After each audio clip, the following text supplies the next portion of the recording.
Warm and loving greetings to you all who are joining us on this special occasion of Krishna Janmashtami, the birth anniversary of Bhagwan Krishna, the great prophet of ancient India. A very warm welcome to each one of you who is joining us from all parts of the world. It is a nice coincidence that this year Janmashtami, which follows the lunar calendar, occurred during the special week of the SRF World Convocation, when thousands of our SRF and YSS members and friends from around the world are participating in a week-long event of inspiration and spiritual fellowship.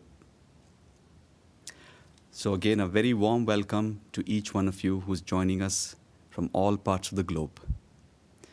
To give you an outline of the program today, it'll be 2 hours long. The first hour will be more like a devotional commemoration service that we usually hold at our centers and groups worldwide, consisting of a short meditation and inspirational talk, offering of flowers at the altar. The second hour will be more of a meditation service with longer periods of meditation and chanting. So to begin our program, let us invoke the blessings of God, Gurus, and Bhagwan Krishna. Please close your eyes, fold your hands in front of your heart. Let us calm our bodies and minds.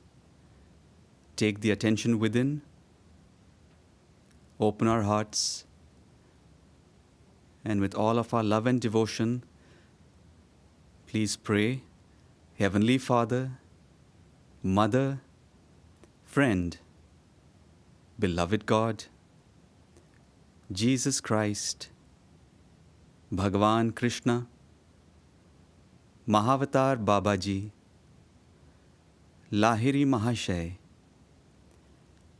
Swami Shri Yukteswar, and our Guru, Paramahansa Yogananda. Saints of all religions, we bow to you all.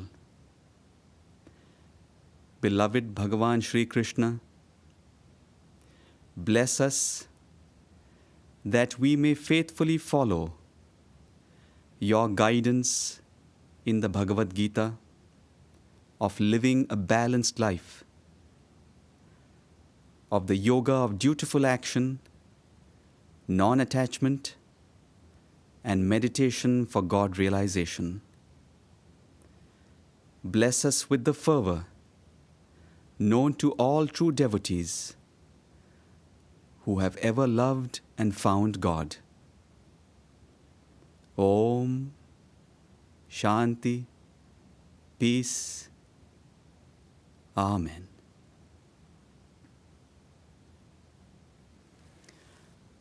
We will now have an opening chant to awaken our heart's devotion and to help us take our attention further within. And the chant is one of Guruji's, Paramahansa Yoganandaji's cosmic chants, spirit and nature dancing together, victory to spirit and victory to nature. Radha, Radha, Radha Govinda Jai. Govinda is one of the names of Lord Krishna, representing the eternal spirit, and Radha is the name of Lord Krishna's foremost woman devotee during his lifetime. And Radha represents cosmic nature, Mother Nature. And this chant shows the inseparability of spirit and its Shakti, spirit and its power, the cosmic nature. So let us chant with all our hearts, with all our devotion, and then following the chant, we will have a short period of meditation for about 10 minutes.